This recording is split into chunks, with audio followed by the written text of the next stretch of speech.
ಆಕಾಶವಾಣಿ ಪ್ರದೇಶ ಸಮಾಚಾರ ಓದುತ್ತಿರುವವರು ಹರ್ಷವರ್ಧನ್ ಶೀಲ್ವಂತ್. ಖ್ಯಾತ ಸಮಾಜ ಸುಧಾರಕ, ಮಹಾನ್ ಸಾಮಾಜಿಕ ಕಾರ್ಯಕರ್ತ ಮಹಾತ್ಮ ಜ್ಯೋತಿಬಾ ಫುಲೆ ಅವರ 200ನೇ ಜಯಂತ್ಯುತ್ಸವ ಇಂದು. ದೇಶಾದ್ಯಂತ ಅವರ ಸ್ಮೃತಿಗೆ ಗೌರವ ನಮನ ಸಲ್ಲಿಸಲಾಗುತ್ತಿದೆ. ಮಹಾತ್ಮ ಫುಲೆ ತಮ್ಮ ಪತ್ನಿ ಸಾವಿತ್ರಿಬಾಯಿ ಫುಲೆ ಅವರೊಂದಿಗೆ ಮಹಿಳಾ ಶಿಕ್ಷಣ ಮತ್ತು ಸಬಲೀಕರಣಕ್ಕಾಗಿ ಮಹತ್ವದ ಕಾರ್ಯ ಮಾಡಿದ್ದಾರೆ. ಪ್ರಧಾನಮಂತ್ರಿ ನರೇಂದ್ರ ಮೋದಿ ತಮ್ಮ ಶ್ರದ್ಧಾಸುಮನ ಸಮರ್ಪಿಸಿ ಸಮಾಜದ ಪ್ರಗತಿಯ ಹಾದಿಯಲ್ಲಿ ಮಹಾತ್ಮ ಜ್ಯೋತಿಬಾ ಫುಲೆ ಅವರ ಆಲೋಚನೆಗಳು ಎಲ್ಲರಿಗೂ ಮಾರ್ಗದರ್ಶನ ನೀಡುತ್ತಿರಲಿ ಎಂದು ಆಶಿಸಿದ್ದಾರೆ.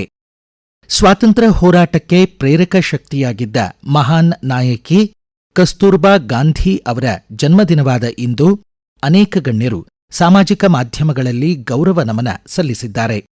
ಕೈಗಾರಿಕೆ ಖಾತೆ ಸಚಿವ ಎಂಬಿ ಪಾಟೀಲ್ ನುಡಿನಮನ ಸಲ್ಲಿಸಿ, ಬಾಪೂಜಿ ಅವರ ಸಹಧರ್ಮಿಣಿಯಾಗಿ ಕಸ್ತೂರ್ಬಾ ಮೌನವಾಗಿ ಮೌಲ್ಯಗಳನ್ನು ಬಿತ್ತಿದರು, ಹೆಣ್ಣು ಮಕ್ಕಳಲ್ಲಿ ಶೈಕ್ಷಣಿಕ ಮನೋಬಲ, ಆತ್ಮವಿಶ್ವಾಸವನ್ನು ತುಂಬಿದವರು ಎಂದಿದ್ದಾರೆ. ಆರೈಕೆ ಅಂತರವನ್ನು ಕಡಿಮೆ ಮಾಡುವುದು ಎಂಬ ಧ್ಯೇಯದೊಂದಿಗೆ ಇಂದು ವಿಶ್ವ ಪಾರ್ಕಿನ್ಸನ್ ಅರಿವು ದಿನಾಚರಣೆ. ಪಾರ್ಕಿನ್ಸನ್ ಚಿಕಿತ್ಸೆಯಲ್ಲಿ ಅಸಮಾನತೆ ಹೋಗಲಾಡಿಸಿ ಆರೈಕೆಯ ಗುಣಮಟ್ಟವನ್ನು ಸುಧಾರಿಸುವ ಮತ್ತು ಪಾರ್ಕಿನ್ಸನ್ ಕಾಯಿಲೆಯಿಂದ ಬಳಲುತ್ತಿರುವ ವ್ಯಕ್ತಿಗಳು ಹಾಗೂ ಕುಟುಂಬದವರಿಗೆ ಸೂಕ್ತ ಸಹಕಾರ, ಬೆಂಬಲಿಸುವ ವ್ಯವಸ್ಥೆಗಳನ್ನು ಬಲಪಡಿಸುವ ಅಗತ್ಯಕ್ಕೆ ಈ ದಿನಾಚರಣೆ ಒತ್ತು ನೀಡಿದೆ. ಈ ತಿಂಗಳ 23 ಮತ್ತು 24ನೇ ತಾರೀಖು ನಡೆಯಲಿರುವ ವೃತ್ತಿ ಶಿಕ್ಷಣ ಪ್ರವೇಶಾತಿ ಸಾಮಾನ್ಯ ಪ್ರವೇಶ ಪರೀಕ್ಷೆ ಸಿಇಟಿ ಹಾಗೂ 22ರಂದು ನಡೆಯಲಿರುವ ಕನ್ನಡ ಭಾಷಾ ಪರೀಕ್ಷೆಗೆ ಪ್ರವೇಶ ಪತ್ರಗಳನ್ನು ಕರ್ನಾಟಕ ಪರೀಕ್ಷಾ ಪ್ರಾಧಿಕಾರ ಬಿಡುಗಡೆ ಮಾಡಿದೆ ಎಂದು ಕಾರ್ಯನಿರ್ವಾಹಕ ನಿರ್ದೇಶಕ ಎಚ್ ಪ್ರಸನ್ನ ತಿಳಿಸಿದ್ದಾರೆ. ಅರ್ಜಿ ಸಲ್ಲಿಸಿ ಶುಲ್ಕ ಪಾವತಿಸಿರುವ ಅರ್ಹ ಅಭ್ಯರ್ಥಿಗಳು ಕೆಇಎ ಜಾಲತಾಣಕ್ಕೆ ಭೇಟಿ ನೀಡಿ ನಿಗದಿತ ಲಿಂಕ್ ಮೂಲಕ ಹಾಲ್ ಟಿಕೆಟ್ ಡೌನ್ಲೋಡ್ ಮಾಡಿಕೊಳ್ಳಬಹುದು. ಪ್ರವೇಶ ಪತ್ರದ ಜೊತೆಗೆ ವಿದ್ಯಾರ್ಥಿಗಳಿಗೆ ನೀಡಲಾದ ಸೂಚನೆಗಳನ್ನು ಡೌನ್ಲೋಡ್ ಮಾಡಿಕೊಳ್ಳಲು ಹಾಗೂ ಮಾರ್ಗದರ್ಶಿ ಕಾರ್ಯವಿಧಾನಗಳನ್ನು ಕಟ್ಟುನಿಟ್ಟಾಗಿ ಅನುಸರಿಸಲು ಅವರು ಸೂಚಿಸಿದ್ದಾರೆ.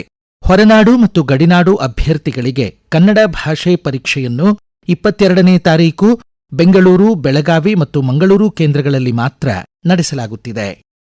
ಧಾರವಾಡದ ಸರ್ಕಾರಿ ಚಿತ್ರಕಲಾ ಮಹಾವಿದ್ಯಾಲಯ ಸುವರ್ಣ ಮಹೋತ್ಸವ ಸಂಭ್ರಮದಲ್ಲಿದೆ. 1975ರಲ್ಲಿ ಸ್ಥಾಪನೆಗೊಂಡ ಈ ಮಹಾವಿದ್ಯಾಲಯದಲ್ಲಿ ಇಂದು ಮತ್ತು ನಾಳೆ ವಿಶೇಷ ಕಾರ್ಯಕ್ರಮಗಳು ಆಯೋಜಿತವಾಗಿವೆ.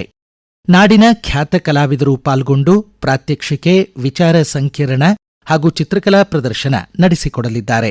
ಹಿರಿಯ ಚಿತ್ರಕಲಾವಿದರಿಗೆ ಮಹಾವಿದ್ಯಾಲಯದ ಹಿರಿಯ ವಿದ್ಯಾರ್ಥಿಗಳು ಸನ್ಮಾನಿಸಲಿದ್ದಾರೆ ಎಂದು ಪ್ರಾಚಾರ್ಯ ಎಸ್ಕೆ ಪತ್ತಾರ್ ತಿಳಿಸಿದ್ದಾರೆ. ಅಡುಗೆ ಅನಿಲ ಸಿಲಿಂಡರ್ ಬಳಸದೆ ಗ್ಯಾಸ್ ಸ್ಟವ್ ಮಾದರಿಯಲ್ಲೇ ಜ್ವಾಲೆ ಹರಡುವ ವಿದ್ಯುತ್ ಸ್ಟವ್ ಅನ್ನು ಕೇಂದ್ರದ ನವ ಮತ್ತು ನವೀಕರಿಸಬಹುದಾದ ಇಂಧನಗಳ ಖಾತೆ ಸಚಿವ ಪ್ರಹ್ಲಾದ್ ಜೋಶಿ ಹೊಸದಿಲ್ಲಿಯಲ್ಲಿ ಬಿಡುಗಡೆ ಮಾಡಿದ್ದಾರೆ. ಎಕ್ಸ್ ಮಾಧ್ಯಮದಲ್ಲಿ ಅವರು ಮಾಹಿತಿ ನೀಡಿ, ವಿನೂತನ ಮಾದರಿ ಹಾಗೂ ತಂತ್ರಜ್ಞಾನದ ವಿದ್ಯುತ್ ವಲೆಯನ್ನು ದೇಶದಲ್ಲಿ ಬೃಹತ್ ಪ್ರಮಾಣದಲ್ಲಿ ಉತ್ಪಾದಿಸಲು ಸಿದ್ಧತೆ ನಡೆಸಲಾಗುತ್ತಿದೆ. ಅಡುಗೆ ಅನಿಲದ ಕೊರತೆ ನೀಗಿಸಲು ವಿದ್ಯುತ್ ಸ್ಟವ್ ಭಾರತೀಯರಿಗೆ ಸಹಕಾರಿಯಾಗಲಿದೆ ಎಂದಿದ್ದಾರೆ. ಎಲ್ಪಿಜಿಗೆ ಪರ್ಯಾಯವಾಗಿ ದೇಶದೆಲ್ಲೆಡೆ 50 ಲಕ್ಷ ಪಿಎನ್ಜಿ ಸಂಪರ್ಕಕ್ಕೆ ಪ್ರಾಶಸ್ತ್ಯ ನೀಡಲಾಗಿದೆ ಎಂದು ಸಚಿವ ಜೋಶಿ ತಿಳಿಸಿದರು.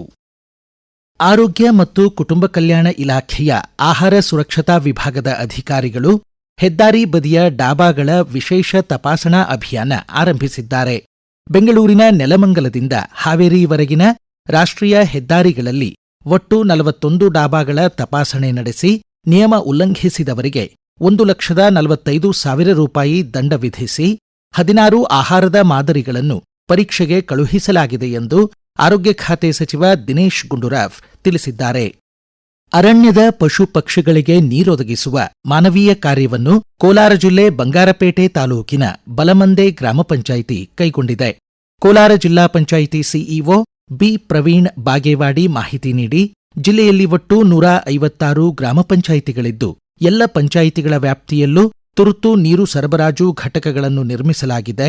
ಅವುಗಳ ಮೂಲಕ ವನ್ಯಜೀವಿಗಳಿಗೆ ಕುಡಿಯುವ ನೀರು ಒದಗಿಸಿ ದಾಹ ತಣಿಸಲಾಗುತ್ತಿದೆ ಎಂದರು. ಚಿಕ್ಕಬಳ್ಳಾಪುರ ನಗರಕ್ಕೆ ಕುಡಿಯುವ ನೀರು ಪೂರೈಸುವ ಜಕ್ಕಲಮಡಗು ಜಲಾಶಯದ ಪಂಪ್ ಹೌಸ್ನಲ್ಲಿ ದುರಸ್ತಿ ಕಾರ್ಯ ನಡೆದಿದ್ದು, ನೀರು ಪೂರೈಸುವಲ್ಲಿ 4 ದಿನ ವ್ಯತ್ಯಯವಾಗಲಿದೆ ಎಂದು ನಗರಸಭೆ ಪೌರಾಯುಕ್ತರು ತಿಳಿಸಿದ್ದಾರೆ. ಇಲ್ಲಿಗೆ ಪ್ರದೇಶ ಸಮಾಚಾರ ಮುಕ್ತಾಯವಾಯಿತು. ನಮ್ಮ ಮುಂದಿನ ರಾಷ್ಟ್ರೀಯ ವಾರ್ತಾ ಪ್ರಸಾರ ಮಧ್ಯಾಹ್ನ 1:10 ನಿಮಿಷಕ್ಕೆ.